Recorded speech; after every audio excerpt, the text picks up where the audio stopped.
So after finishing the Book of Boba Fett, I have to say this was a really fun show to watch. Not perfect by any stretch of the imagination, which we'll get into in the review, but definitely fun. So let's get started.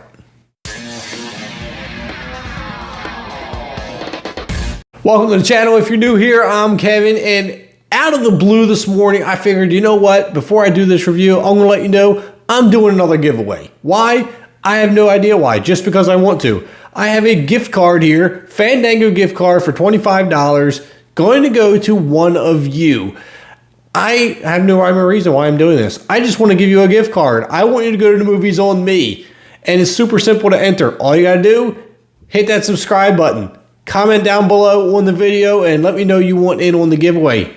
That's all you got to do. And I'm going to pick a random subscriber, we'll say in 2 weeks. We'll give it 2 weeks, a very short giveaway, and we'll see which one of you win. Like I said, many of you are watching anyway, and you're not subscribed. And you know why I know you're not subscribed? Because YouTube tells me. So just do us all a favor. Hit the subscribe button. That way, you're always in on the giveaways.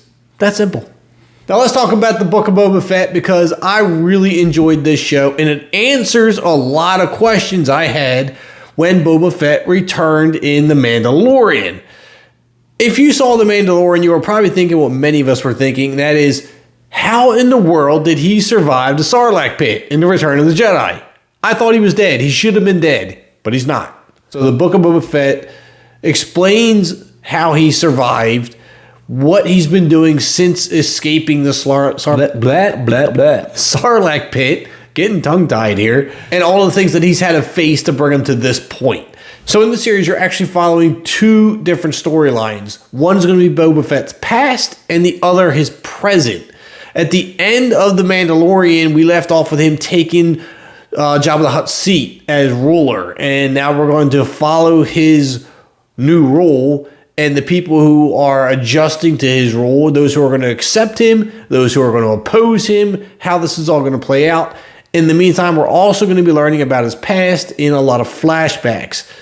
But these flashbacks aren't exactly flashbacks, they're entire episodes. So it's really mixed. It's kind of strange because you'll get a whole episode of him in the present time adjusting to ruling, and the next episode could be just him in the past after the Sarlacc, I can't say that word, Sarlacc pit, and what he's been doing there. That's the one thing about the series that I was a little iffy on, because it's very choppy. It's not a very structured series, but even though it's not very structured, it makes for a really great show. I mean, if you're a Star Wars fan, you're gonna love this. There's lots of new creatures, lots of new characters, and these characters are phenomenal. I'm gonna have a few spoilers in this review, not a lot. I'm gonna try to keep them to a bare minimum, but there might be a couple. The new characters in these are phenomenal, but I really just wish they would have built these characters up more. There's not a lot of character development in the series, and there's times where it doesn't even feel like the series is about Boba Fett because it's so scattered. The first half of the series is very dedicated to Boba Fett, and it's very much like drawing you into his story, but the second half of the series, it almost feels like a different show altogether because it feels like you're following something else. Now, part of the spoiler here is Mandalorian shows back up at the end, and he's in here for a couple episodes, and then it starts to feel like the Mandalorian series again. It's weird because we were flip-flopping. So it's not, like I said, very structured, but it's very entertaining. So I kind of almost looked at this not like a Boba Fett series, but just a Star Wars series. So the purpose of this is kind of like a filler between the Mandalorian seasons. So when the next season starts, this is where we're picking up. Now, one of the things with the people who are trying to oppose Boba Fett's rule are the Pikes, and these are the big dogs, like the big criminal overlords of the Pikes who want to take over the entire planet.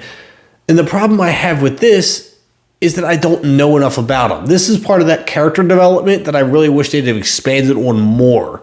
I need to know more about the Pikes. I need to know more of their back history. I need to know why they're so powerful, because none of this stuff is really explained too well. It's just kind of like going with the flow. I feel like they could have expanded the series a few more episodes to really give us an idea of who the Pikes are.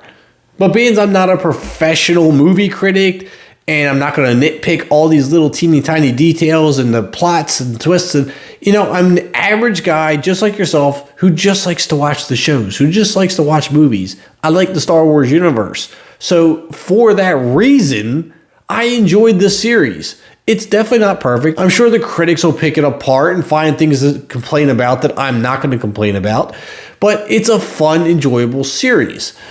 If you just love Star Wars and you love that universe and you love that action and the sci-fi, you're going to enjoy this a lot.